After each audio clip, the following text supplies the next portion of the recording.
everybody, for this day of metal. I am Justin, your friendly neighborhood metalhead, and I'm here with legendary comedian Don Jamieson. Don, how are you doing today, man? I think legendary's code word for old, but I'll take it. Classic, aged, vintage. How would you prefer yourself? Classic, yeah. Like when metal gets old, it becomes classic metal. So I'm classic metal comedy. It's a good way to look at it. Your new album, No Sleep Till McSorley's, comes out April 19th. You can pre-save it on Spotify right there. I'm pointing the wrong direction, wherever my finger goes, right there. I love the tribute to Motorhead. I love that cover. Such a clever cover. Thank you. I'm very honored that they let me see if I can bend over there. Yeah, they let me Photoshop myself in there with Lem, my ultimate hero, and Fast Eddie and Filthy, of course. And big, humongous thanks to Todd Singerman and the Motorhead family for letting me use the artwork, let me use the font, and Phil Campbell for doing the guitar intro and outro. So it's a big Motorhead theme for everybody, and of course one of my favorite bands of all time. So good to pay tribute to those guys. Oh, definitely, yeah. So let's just start with the simple. How did you get into stand-up, and when did you start incorporating like metal and your love for that into your stand-up? I'm like in about my 24th year now doing it, So I just started out like everybody else, just hitting open mics and clubs and stuff like that. But I found out quickly, Justin, I didn't fit in with like the comics that were doing like the late night shows, Letterman and Leno and stuff. And I loved those shows, and I loved when comics got on there, because back then there wasn't a lot of opportunities. And then when they were doing specials and stuff, I said, oh, that's cool, but I feel like I'm a fish out of water in certain ways. And then, really when I started talking more about, rock music and metal and all that stuff in my act, and that metal show came along, and everything like seemed to click right there. Like my two worlds collided perfectly for me.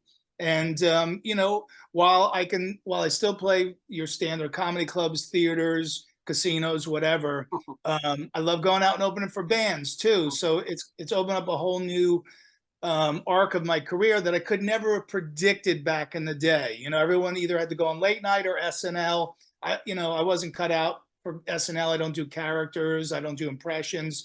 So it took a while to find my niche, but once I found it, I said, yeah, this is where I belong. Yeah. And it seems like there have been relationships with metal and comedians. I mean, you have Bill Hicks, who was big buddies with Tool. You kind of have Sam Kinison, who did the Wild Thing and the Screaming. So there has been. It just took, like you said, it just took that, like, where do I get A and B to mash it together to make it work, that kind of thing. So I completely get that. And then, like you mentioned, okay, like you said, like you mentioned, you started with that metal show with Jim Florentine and Eddie Trunk on VH1 Classic that ran for, I think it was like 13, 14 seasons, which kudos in TV land to pull that off. That's just impressive in itself. So how did that kind of get started? Is that one of your guys' ideas? Did someone pitch it to you guys? How'd that work? I'll tell you. So Eddie Trunk was doing hosting for the channel before the show. So he said they're looking for, new programming there. Why don't the three of us get together and come up with an idea? We had already been friends for a while at that point. So we sat at Junior's Deli in New York City and wrote a bunch of stuff down on a piece of paper, and I took it home and typed it up, and we took it into the meeting with them. And like one of the things that people don't see like behind the scenes is like, Jim and myself, we'd probably done a dozen TV pilots up to that time, but none of them ever got picked up. So, it's like, it was one of those things where it's like, you know what, this is another one that's not going to go anywhere. So let's just go, let VH1 buy us a free lunch, and we'll just go up, we'll have fun, and that'll be that. Yeah. And we went up there in camouflage shorts and concert shirts, and we broke Eddie's balls the whole meeting. And they called and they said, we don't know metal like you guys do, but we just loved your chemistry between the three of you. So in trying to do everything kind of wrong, it ended up working out right for us in the end. Like, if you only knew like the 13th pilot you did was going to be Yeah. the one that lasts, then you could relax. But, after a while, you're like, God, they're paying me to stay off of television at this point.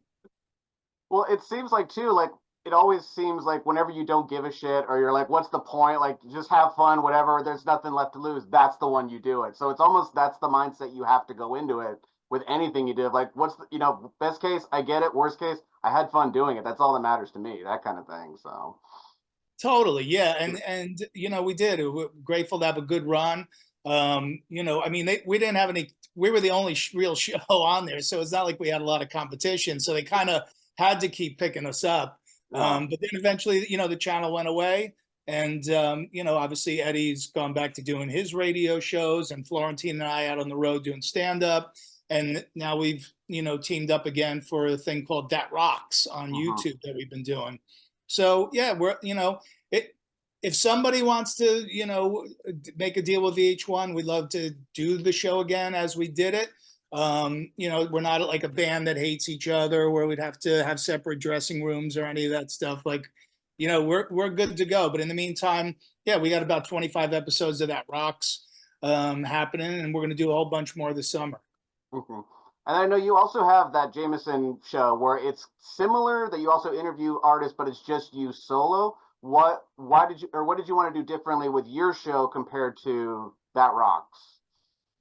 I didn't know, really. I mean, I think the biggest thing I wanted to accomplish, I knew obviously I'm going to incorporate the rock angle, Mm-hmm. but I think for me, it was like learning to interview artists by myself.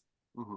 I came up mainly learning how to interview with two other guys in a controlled setting in a studio. And so when I started doing my own interviews, it was like, man, how do I like, what do I do? Like, what's my specific style in Mm-hmm. interviewing? Because when we did that metal show, there was times I'd go, oh, I wish the interview, if I was controlling the interview, it would have went more this way, or I Mm-hmm. wouldn't have gone that direction.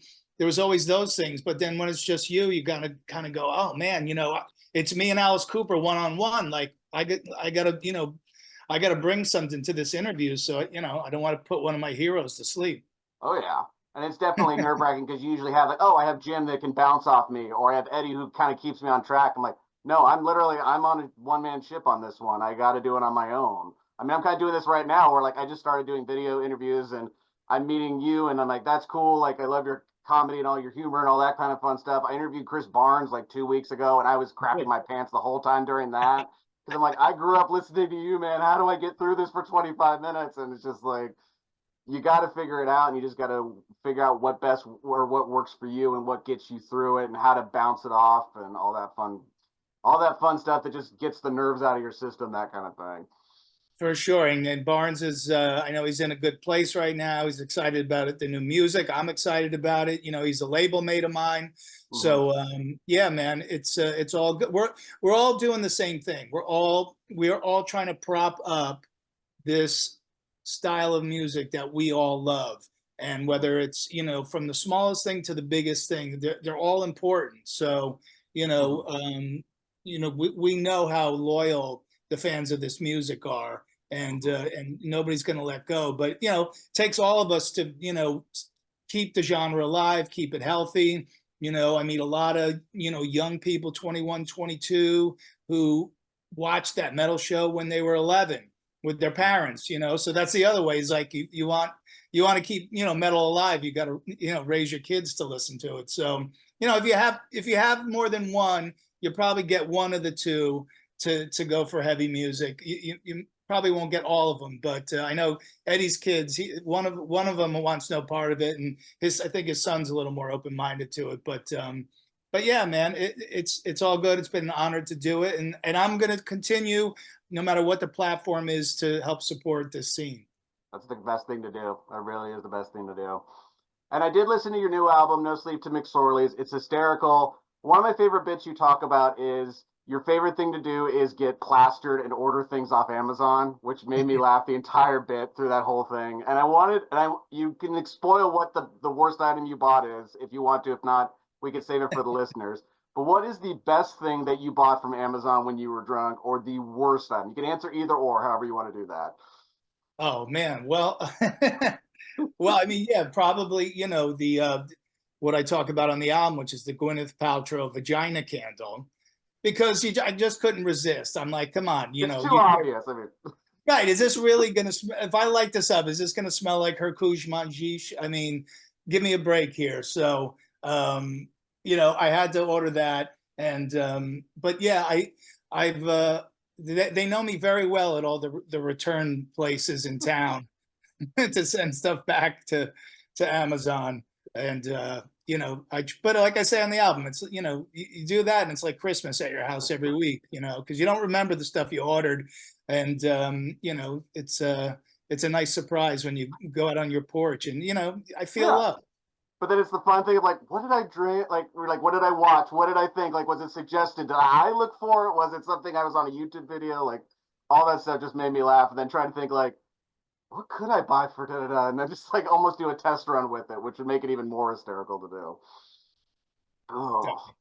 And then since you did have That Rocks and you also had the Jameson show, did that kind of help you get through the COVID-19 pandemic, which basically killed live theater, live music, all that kind of stuff? Or did you find other means to kind of get by while the world was kind of recovering? Justin, I mean, that was something that I've been thinking about a lot lately because, obviously as a performer, that's a big part of me not going crazy.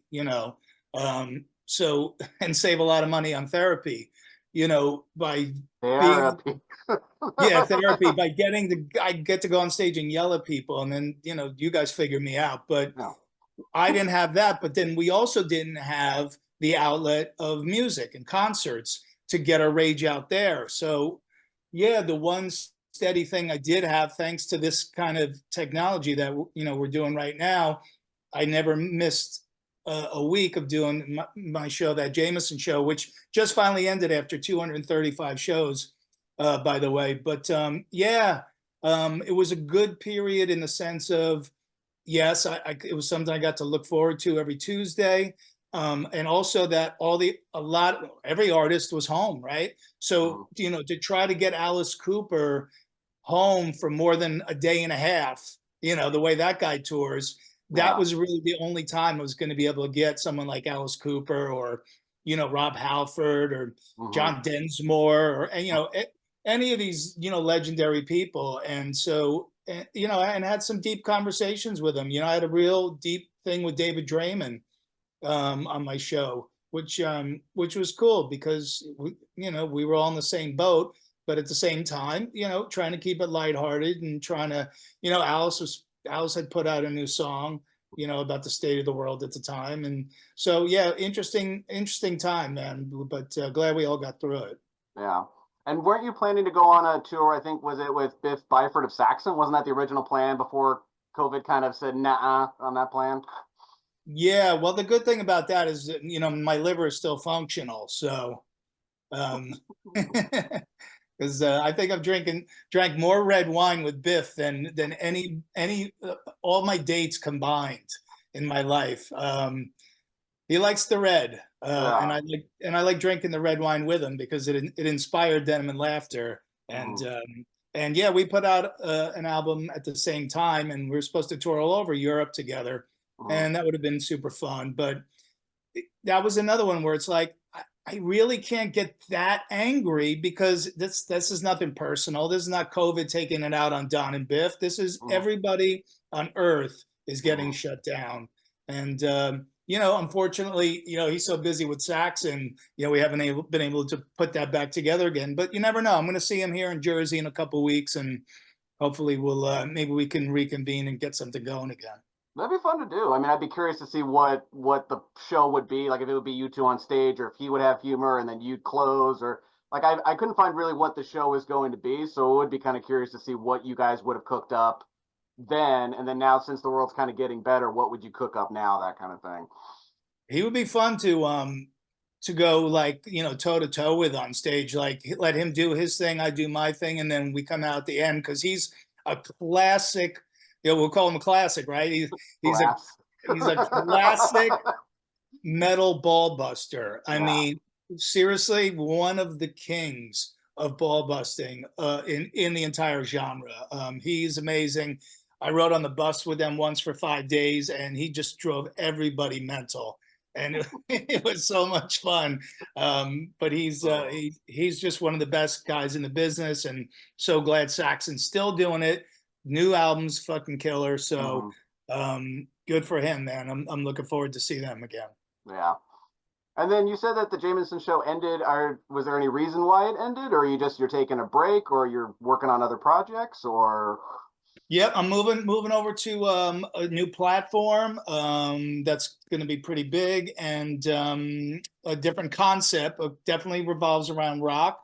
But Okay. when I have more news about that, I'll post on my socials, and maybe we'll do a part two. Okay. I can tell you all about it, but it's pretty cool, and I have a cool co-host that I think most people would know. So yeah, we did 235. I had 12 Rock and Roll Hall of Famers, 2 Major League Baseball Hall of Famers on the show.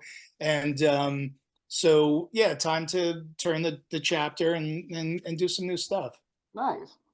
And I know you've opened, like you mentioned earlier, you've opened for music bands. You've been on, like, Rock on the Range and Monsters of Rock cruises and stuff like that. Is there any venue or tour, festival, whatever you want to call it, that you want to be like your bucket list? Like, I want to be on blank. Or some people start their own festivals and have, like, you'd headline, but you'd have other comedians or other comedy acts. Is that something you've kind of thought about doing kind of in the future, or anything that's just been kind of on your bucket list you haven't done yet? Well, the one thing I would have loved to have done, Justin, is I would have loved to have done the motorboat. When Motorhead, they did. I think they did 2 cruises. Obviously before we lost Lemmy, but man, I really wanted to do one of those so badly because of how much I love Motorhead, and I knew the guy. I was friendly with the guys and the whole Motorhead team. It just didn't go down because they didn't. They weren't grasping the idea of doing comedy on the ship. So I've had a long relationship with the Monsters of Rock cruise. Myself, Jim, and Eddie have hosted the last 10 years together. And, we do a thing on there called Punchlines and Backlines, where we do a show and then we get a musician to come up and try stand up for the first time. And that's been super fun. But as far as like anything else, you know what, man? I did Metallica's Orion Fest, and they're the biggest metal band in the world. So I kind of, blew my nut with that one, being able to do that, which was a crazy, amazing experience in itself. But just in general, man, I think the 3 biggest festivals in Europe are Hellfest, Download, and Wacken. I've been to 2 of the 3. I still haven't done Wacken yet. So not to perform, but just to go, as a fan, is a bucket list thing for me, more so than like I want to perform anywhere. But I am available if they need me. I'll learn my act in German if I have to. You hear that, Bakken? You have an opener. You just got to let him do it. You got to let him learn it. We'll have a translator, someone do bad sign language or something on the side. Exactly. All right. I always end my interviews with kind of this fun little question. Are there any albums, metal, or since you're a stand-up comedian, is there any stand-up albums or people that you recommend that maybe you're digging that people should be checking out right now? You're looking for comics? It could be comics. It could be new. It could be comics. It could be classic, comedy albums. It could be metal albums you're listening to right now. Just any recommendations. It's kind of, what the fans might think you're digging that. I should check it out, kind of thing. Yeah, cool. I always want to shout out to my fellow, hard rock and metal comedians. Jim Florentine, is obviously one of my closest friends, but seriously one of the best comics I know. So all his stuff, if you haven't checked it out, definitely check out Jim. He's got several albums and specials. Also on Metal Blade, with whom I do my albums. So you'll shout him out. Brian Posehn, of course, great metal comedian, and of course Jim Brewer. So if people familiar with and Dean Del Rey, my buddy Dean Del Rey, out of Los Angeles, another guy who goes out and opens for bands as well, which is definitely a challenge for comics. As far as new stuff, what have I been listening to? Oh, I just got this. This is a really good album. I'm a big vinyl collector, Justin. Nice. And I love this band a lot. I don't know if you know these guys, Yes, the Stories Victoria's Secret. new album is Never Surrender. I went out to, I was out in Pennsylvania performing, and the people from Seasons of Mist were nice enough to invite me to their secret lair. And so I came home with a box of vinyl, and this Destroyer 666 is excellent. So everybody should definitely check that out. But I go from everything from, heavy death metal to our classic metal bands who are still putting out great albums. I just heard the new Anvil song today, and I thought it was really terrific. So, but check out that Destroyer 666, super heavy thrash. Nice. Yeah, Yeah. I mean, last month was pretty brutal. I mean, you had like Judas Priest, which blew everyone away with that new record. I love the new Aborted record with all the guests on that one. That was an insanely good record too. So definitely Destroyer 666. Good recommendation on that. So Yeah. that's all I had, Don. I thank you for the time talking to us about this day in metal and talking about your career. No Sleep Till McSorley's is available April 19th. You can pre-order it on Spotify. You can check out, there you go, awesome cover. You can check out Don's website, donjamieson.com. You can also check his Facebook for more information and tour dates. I'm dying to hear what your future project was, so please keep us posted. We will cover the holy crap out of it for you and promote everything we can for you, Don. So thank you again for the time. Have a wonderful night, my friend. You as well. And thanks to everybody at This Day in Metal, and keep it heavy, everyone.